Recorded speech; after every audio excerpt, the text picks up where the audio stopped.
তো finally release পেয়ে গেল প্রবাসের আপকামিং মুভি কালকি। আর এটি এ যাবৎকালের ইন্ডিয়ার সবচেয়ে হাই বাজেটের মুভি হতে চলেছে।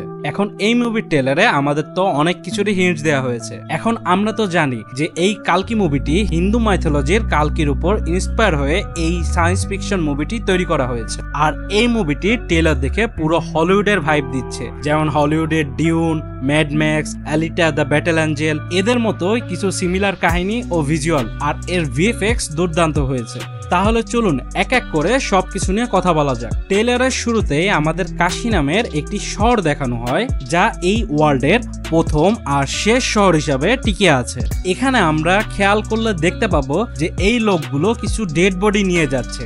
আর আমরা নোটিস করলে দেখতে পাবো এখানে লেখা ইনস্ট্যান্ট ক্যানিমেটি, যেখানে টাকার বিনিময়ে দেহ সৎকার করা হয়। আর আমরা জানি যে ইন্ডিয়াতেও কাশী সবচেয়ে পপুলার জায়গা যেখানে দেহ সৎকার করা হয়। এখানে মুভিতেও এই মিলটি রয়েছে। আর এটিকে যেহেতু সর্বশেষ শহর বলা হয়েছে, তাই অন্য যেসব জায়গায় কিছু মানুষ বেঁচে রয়েছে তারাও এখানে চলে আসছে। আর এরপরে আমাদের কাশীর ভিতরে থাকা কমপ্লেক্সের দৃশ্য দেখানো হয়, যেটি সম্পূর্ণ শূন্য ভেসে থাকার কথা। এখানে সবাই কমপ্লেক্সের দিকে তাকিয়ে আছে। এখানে বলা হয়েছে যে কমপ্লেক্সের মধ্যে সবকিছু রয়েছে, কারণ পুরো বিশ্ব থেকে সবকিছু লুট করে এখানে নিয়ে আসা হয়েছে।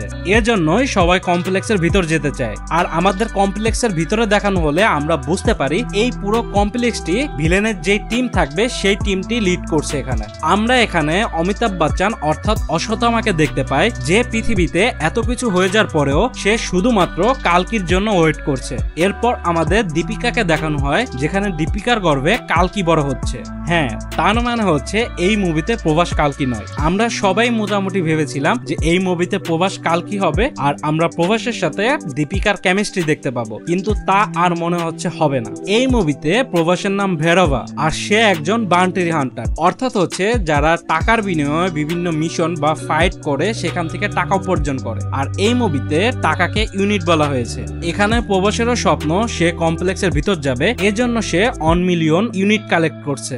এখানে আমরা দিশা পাটানিকেও দেখতে পাই, যে এই মুভিতে প্রবাসের পার্টনার হলেও হতে পারে। এখানে প্রবাসের ক্যারেক্টারকে একটু বাচ্চা স্বরূপ দেখানো হয়েছে, কিন্তু সে অনেক ভালো ফাইটার এবং সে আজ পর্যন্ত একটা ফাইটও হারেনি। আর সে ইউনিটের জন্য সবকিছুই করতে পারে। এরপরেই আমরা দীপিকাকেও কোথাও যেতে দেখি, যেখানে প্রবাস দীপিকার সামনে চলে আসে, কারণ এখানে দীপিকার উপর বাউন্ডারি দেওয়া হয়েছে। আর প্রবাস এই বাউন্ডারি হান্টিং এর জন্য এসেছে। প্রবাস এখানে দীপিকাকে ধরতে আসলেও তাকে ধরতে পারবে না, কারণ এখানে অশ্বত্থামা এসে দীপিকাকে বাঁচানোর জন্য প্রবাসের সাথে একটা সেই লেভেলের ফাইট করে। প্রবাস তার সকল অ্যাডভান্স গ্যাজেট দিয়েও অশ্বত্থামার সাথে পেরে ওঠে না। এখানে অমিতাভ বচ্চন এই বয়সেও যে এই লেভেলের অ্যাকশন দেখিয়েছে, সত্যিই তার প্রশংসা না করে পারা যায় না। আর আমরা এখানে কয়েক পার্টে প্রবাসের সাথে অশ্বত্থামা লড়াই দেখতে পাই, যেখানে অশ্বত্থামাকে অনেক স্ট্রং দেখানো হয়েছে। আর অশ্বত্থামা এক লাথি দিয়ে প্রবাসের একটি অ্যাডভান্স গাড়িকেও থামিয়ে দেয়। এখন হতে পারে প্রবাস প্রথম দিকে বাউন্ডারি হান্টার হিসাবে ভিলেনদের জন্য কাজ করলেও পরে সে সবকিছু বুঝতে পারে আর দীপিকাকে বাঁচানোর জন্য অশ্বত্থামার সাথে কাজ করবে। আর এই মুভিতেও এরকম কিছু দেখানো হতে পারে।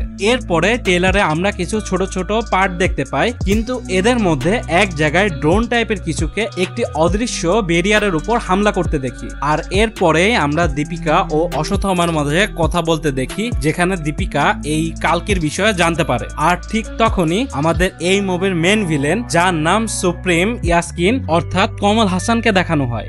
এই মুভিতে তার লুক পুরাই ডেডপুলের ভাইব দিচ্ছে, কিন্তু একটা বিষয় নোটিস করার মতো যে তার মাথায়ও একটি লাল মণির মতো কিছু একটা জ্বলছে।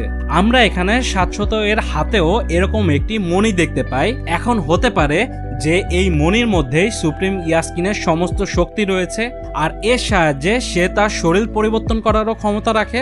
আর সে বর্তমানে যেই শরীরে রয়েছে, এই শরীরটি এই শক্তির প্রভাব সামলাতে পারেনি, তাই এই শরীর এরকম জ্বলে গেছে। আর সে হতে পারে এখানে নতুন কোনো শক্তিশালী শরীরের খোঁজে রয়েছে। আমি এ কথা বলছি কারণ এখানে এরকম একটি থিওরি বের হয়েছিল, তাই মুভিতে এরকম কিছু হলেও হতে পারে। কেননা কালকি এখনো জন্ম হয়নি, আর কালকি যার সাথে লড়াই করবে অর্থাৎ কালী, সে এই সুপ্রিম ইয়াসকিনই হতে পারে। এখানে আমি শিওর নই। আর আমরা জানি যে কালকি আর কালি একসাথে জন্মাবে। আর এই মুভিতে আমরা সুপ্রিম ইয়াসমিনকেও বলতে শুনেছি যে একটি নতুন যুগের শুরু হতে যাচ্ছে। এখন হতে পারে এখানে কোনো কানেকশন রয়েছে। এই ছিল কালকি ট্রেলারের ব্রেকডাউন। আমি এখানে আমার সাইড থেকে যেগুলোকে ইম্পর্টেন্ট মনে হয়েছে সেই ডিটেলস গুলোকেই তুলে ধরেছি। এখানে আমার কাছ থেকে কিছু ডিটেলস মিস হয়ে যেতে পারে। আর এই কালকি মুভি 27শে জুন মুক্তি পাবে। আর এই মুভি মুক্তি পাওয়ার পরে এর ফুল এক্সপ্লেনেশন ভিডিও আমাদের চ্যানেলে পেয়ে যাবেন। তাই আমাদের চ্যানেলটি সাবস্ক্রাইব করে বেল নোটিফিকেশনটি অন করতে ভুলবেন না। আর আপনাদের কাছে যদি কোনো ডিটেলস থাকে তাহলে তা অবশ্যই কমেন্টে জানাবেন। আর ভিডিও ভালো লাগলে অবশ্যই একটি লাইক করবেন। ধন্যবাদ।